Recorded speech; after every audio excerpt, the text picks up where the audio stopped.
Alright, it is now December. It is December 12th or 13th, I can't remember which, so it'll be the day I upload this video. Because I have to go to Walmart to do some shopping and stuff, so I'm going to upload this today. Now, this month has been my biggest month for buying things. Previously, I would normally spend like $300-400, $500, maybe $600. This month, I actually spent $1,000 on new stuff for the various layouts, and the reason for that is because I have the money to be able to winterize the barn to preserve it through the winter. However, that's going to take a lot of work because there's 16 inches of snow on the barn right now. It has remained cold, so that snow is not too heavy, so it has not caused more collapse. So, I have just not been I've been busy with other things and I haven't been able to get to actually doing anything with the barn. I've shoveled off some parts of it occasionally, but nothing that would collapse anymore. It's all stuff that's already stabilized just to keep snow off it. I have to move my Mini out of the way if it will start. If it won't, I have to hook up the tree in the front yard and use a come-along to move it over into a spot that I shoveled out in the yard. And then I can put the lift in the middle of the driveway and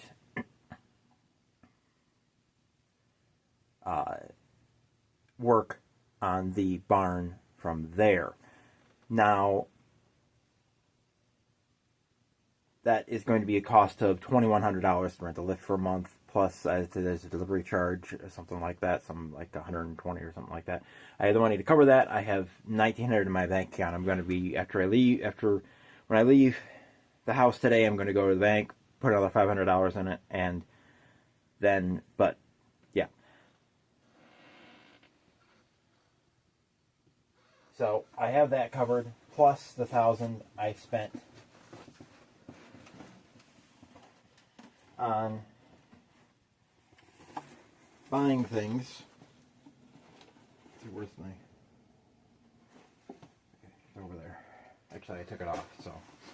We have first our package from Train Creek Hobbies, which is mostly stuff for this layout.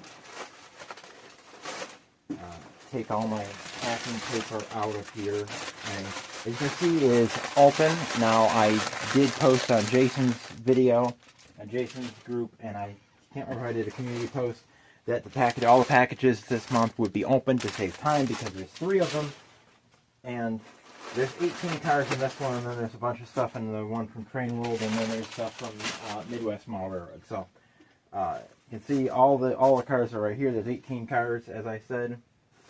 Let's start with this one. This one is the only casualty in the shipping. They offered to replace the coupler, but it said don't bother because I have couplers here.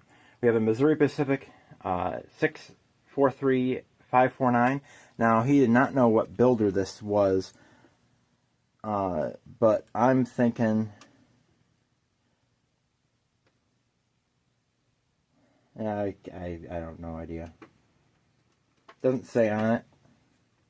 There's an undercarriage, but this is weathered, nicely weathered. This will eventually be, because this was built in 1981, this will eventually be for the Finger Lakes Northern, but for right now, this is going to be on this layout, running trains here, and because it's so rusted, I'm going to have this done as scrap. Now, this is weathered with paint, not powder, so it looks good when you're looking at it on camera, but if you look up close, you can see that it doesn't have any texture. It doesn't really look that realistic, but it looks good on camera.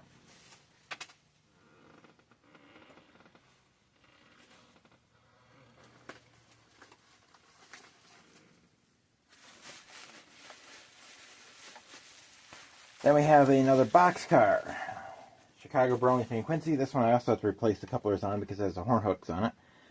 Van Atheren Blue Box, Chicago, Burlington, Quincy boxcar. Of course, everything that I have purchased is stuff that I do not have a road number for already.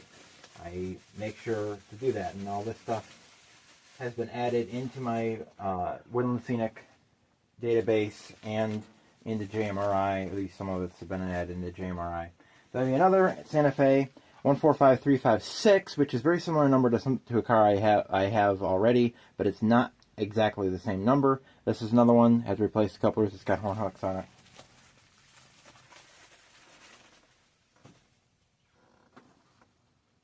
And you got another gondola. This one is another weathered one. Weathered on the inside, and whoever it was, looks like they took a soldering iron and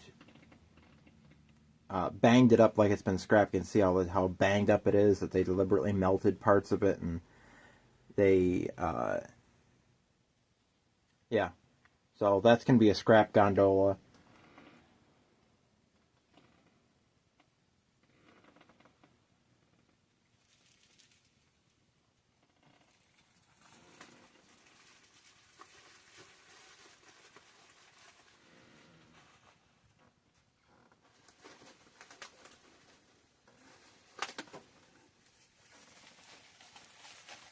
Then, of course, we have here another Athearn Blue Box that for some reason has cardboard on the underside. I'm not quite sure why that is.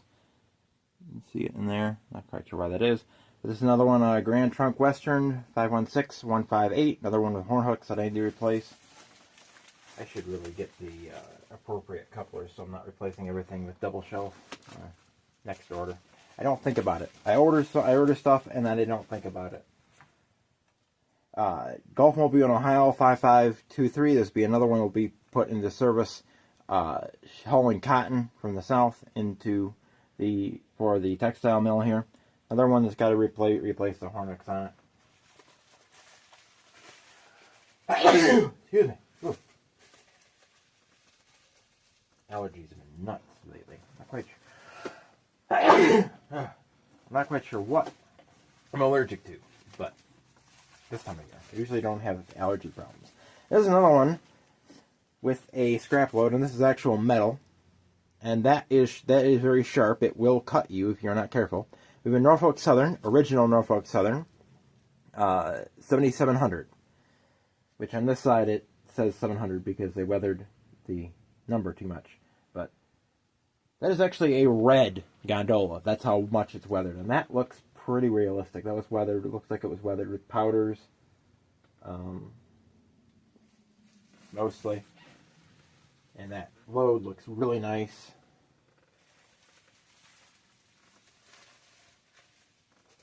Then we have our last one that's not in a box, and that is another one with horn hooks. I need to replace the couplers on. Lackawanna 51969.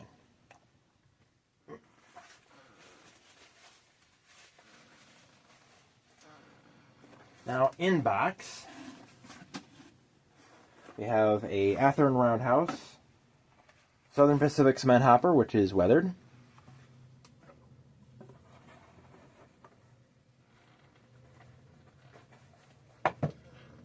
Then we have Missouri Pacific 717273. Now, this, of course, is not going to be on this layout because it's a plastic pellets hopper. And that will instead be going to Pactiv and another plastic pellet company that I will be having on the Finger Lakes Northern. So that's one car I've gotten for the Finger Lakes Northern over the big layouts recently. We have another one for this layout, Northern Pacific 38360.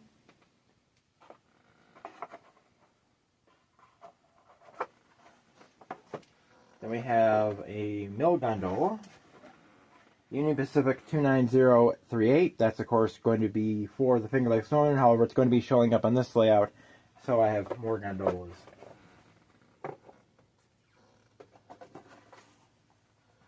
Another mill gondola. This one is Chicago Northwestern. You can see that it looks like it used to be a railgun that somebody patched over. You can see there that it's patched, maybe.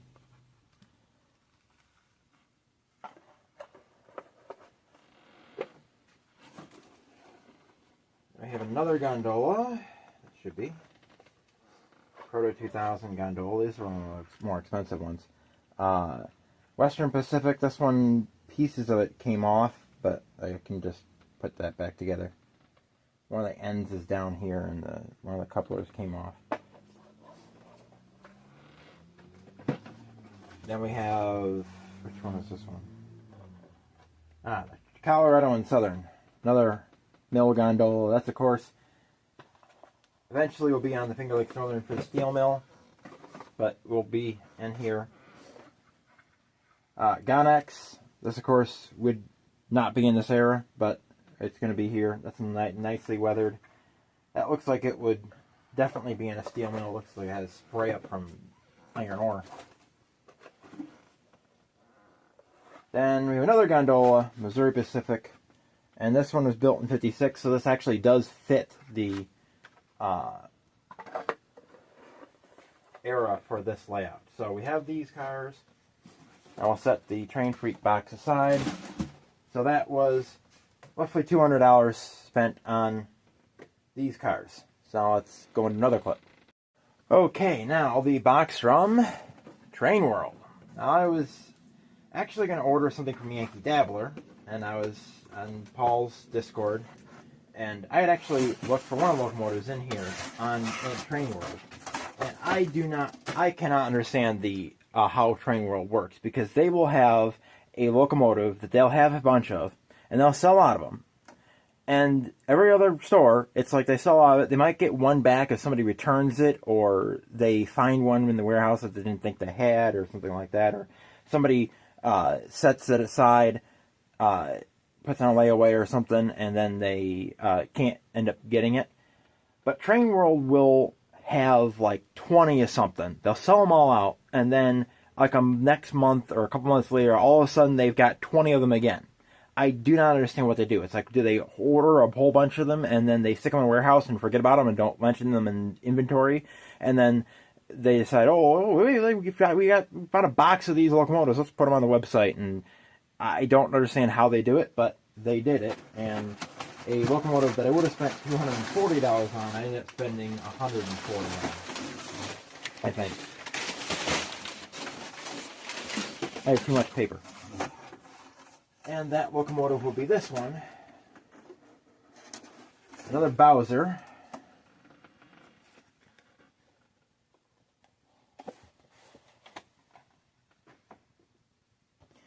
Canadian Pacific M630, number 4561. Now, this is not the proper road number for what I want. Bowser has not done that proper road number yet, so I will have to renumber this. But we now have another Canadian Pacific locomotive, another Bowser locomotive, because I have the Bowser SD40-2, and we have a Montreal Locomotive Works locomotive now. We have Alcos. We have the two RS3s, which don't run right now because I have to change into DCC and sound. One of them is downstairs still. Haven't finished doing that conversion yet, because I need a wire stripper that will strip the ESU cable that's down there, and I do not have a wire stripper that goes that small. I've got it when I go to Batavia today to go to Walmart. I've got to go to Harbor Freight and see if they have a wire stripper that's small enough to handle that wire. But so we have an M630, so now we have, and this of course has the 8-inch stripes, which it's very difficult. Bowser did a whole bunch of road numbers that I needed, but they were in the 5-inch stripes, and I am not dealing with trying to restripe the end of a locomotive. How many people have custom painted stripes and have a horrible problem with them? No, I'm not doing that. And decals for stripes? Oh, no. I think now it's not intentional, but that's a good reason for the Finger Lakes Northern to not have no stripes on it. Just no. So we have M636, and this, of course, is DCC and sound for $140. That's why I love Train World. I buy most of the locomotives I want. I try to get at Train World. However, there are sometimes that there's some things that they are more expensive for. There's some locomotives there now. Now normally they're after DCC and sound locomotives are like $200, $240. But they have ones on there right now for over $300. They're Athearn Genesis, and those ones are usually for $240. So, yeah. I also picked up a couple boxcars, which these have not actually been added into the JMRI for this railroad. In fact, there are some of the modern boxcars on this railroad that have been taken off because I have enough boxcars now to make it era specific. So I have actually removed the Dansman Morris, which is currently on the layout. So you will see that in the next operations video, and maybe some others, because there's quite a few switch lists that I have written out. But eventually there will be a time that you'll get to the point where you will not see any more modern boxcars in this layout, because I have enough cars now that I can replace all the modern cars and have them all be era specific. But we'll continue to add more cars just to give a variety, because I like variety. I don't want to see the same car the next day because I don't have enough. This is a Longview Portland Northern boxcar. Turn that way so it doesn't glare.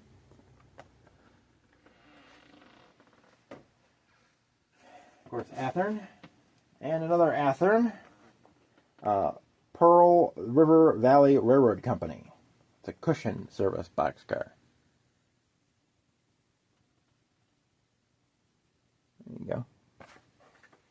Those, of course, you'll see those in the Finger Lakes Northern someday. And then the other locomotive I bought, which is, probably all you saw it flash because the label was towards me, but Athearn Genesis. Now this was $217. It's an example of, it was the only one they had left. They had one left of it. They had sold out of it long ago. I figure, they're probably not going to restock it again, so we'll get it now. We have an Athearn Genesis GP50, which these locomotives are my childhood. The Norfolk Southern high-nose GP50s used to come down on the locals all the time. This is This is completely my childhood, with the exception of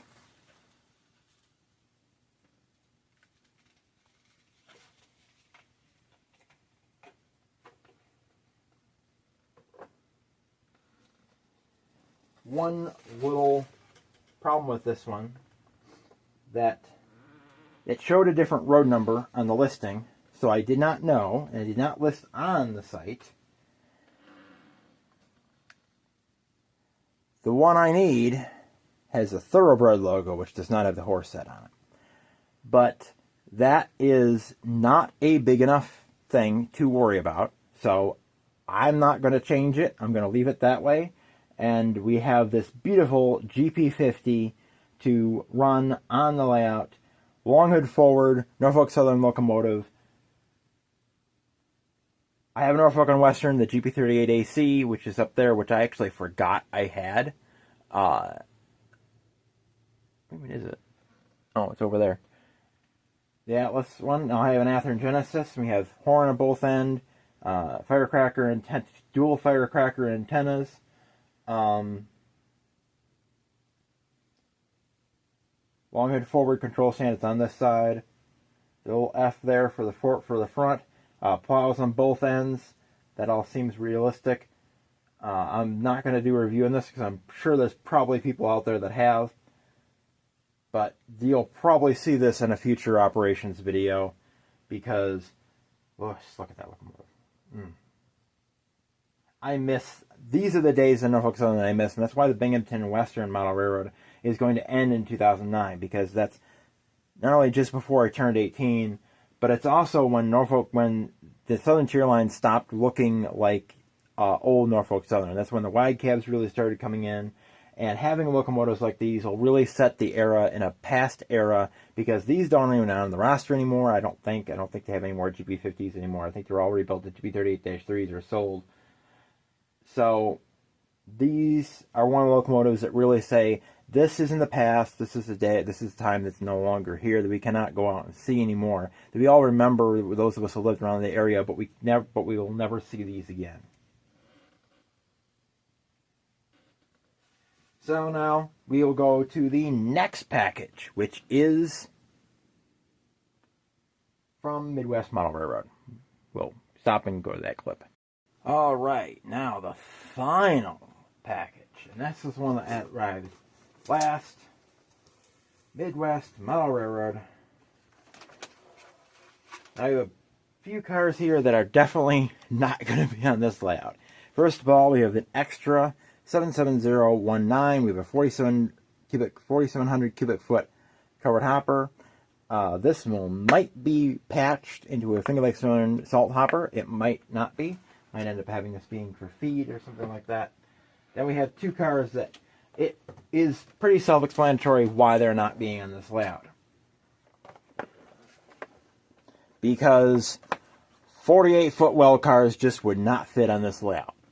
Just not operations-wise, not aero-wise, just would not make any sense to be on this layout. So these ones you're going to have to wait a while to see in operation. Unless I put them on the layout just to run them. However, these you will see. Richfield Oil tank cars. These are Richfield 148 right here. This is a single. There is more in here.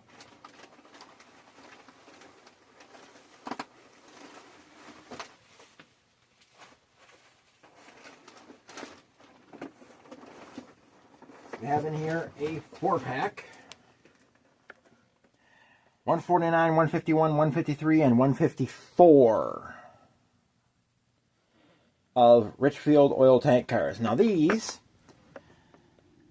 merged with, is it Allied Refining or American Refining? Can't remember which one it was. And that formed ARCO today, ARCO Petroleum, which there's a gas station that uses ARCO Petroleum out in Depew, New York.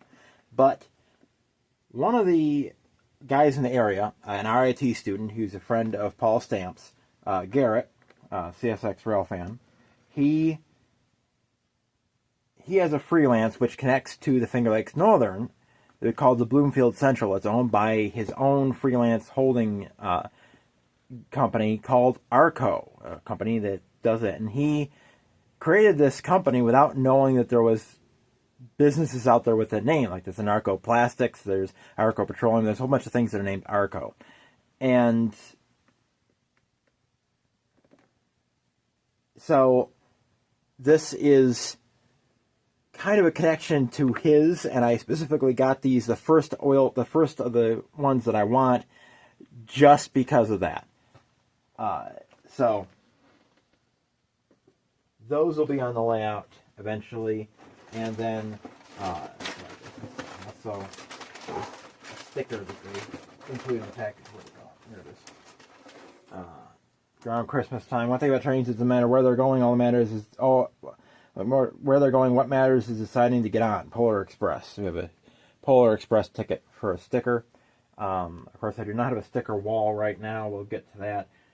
I'll get a piece of hardboard, and because all my hardboard right now is for the edging of this layout. So I'll move this package out of the way because there is one locomotive I got from Midwest, and this is another Finger Lakes Northern locomotive, but it is one that's not going to be painted for Finger Lakes Northern. It is a excursion locomotive, just like the RS3s are. Only this one will be used for excursions that will be going on the Finger Lakes Northern and then off the layout into staging for running on the Finger Lakes Railway. We'll have excursions that are working with the Finger Lakes Railway and going off there. And the RS3s are not going to do that. Those are going to be for winter excursions that go over the hill over Cohocton Grade. This will be shorter winter excursions and going over on the Finger Lakes Railway, so they don't have to use their B-23s for their excursions. And this is another New York Central locomotive. Athearn Genesis, on sale for $207. The last one they had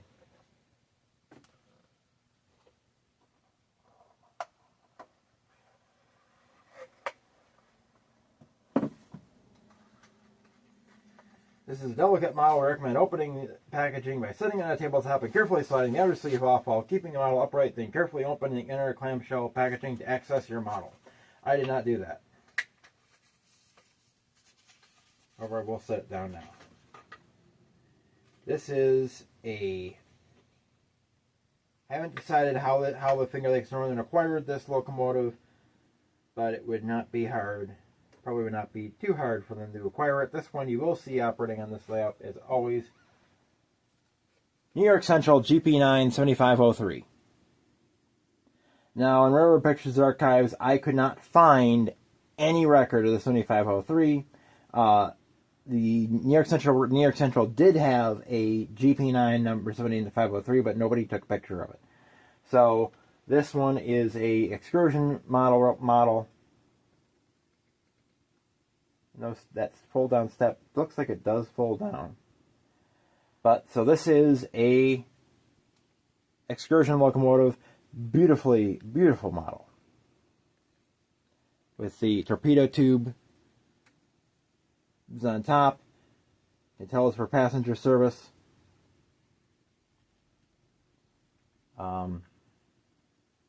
Odd-shaped fuel tank. Yep, that is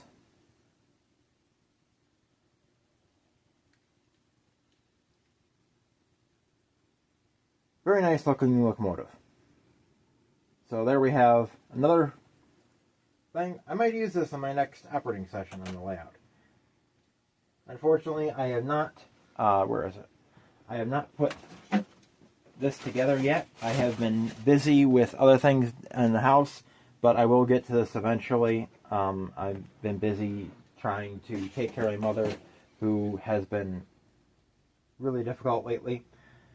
So that is this layout update. Unfortunately, it's no work on the layout, no operating session, no operating lately, and the layout is absolute mess. As you can tell, it's even more of a mess because I just put all this stuff on there. But eventually I'll get back to this. Right now, I've been trying to get housework done and stuff like that, and yeah, dealing with my mother and stuff like that. So unfortunately, nothing actually on the layout this month. Hopefully I can get back to it soon, but I don't know when. I don't even know if I'll have that Dash 8 ready for the RPM this year or not. I can't get a piece, that part that I need, and I don't have a place to paint it right now. I have to clear some space out where I want to do it. I have to do a bunch of work to get it there. So that's it for now. From CP Silver Springs, Milepost 368 on Norfolk Southern Tree Line. Keep on the trains, Tim out.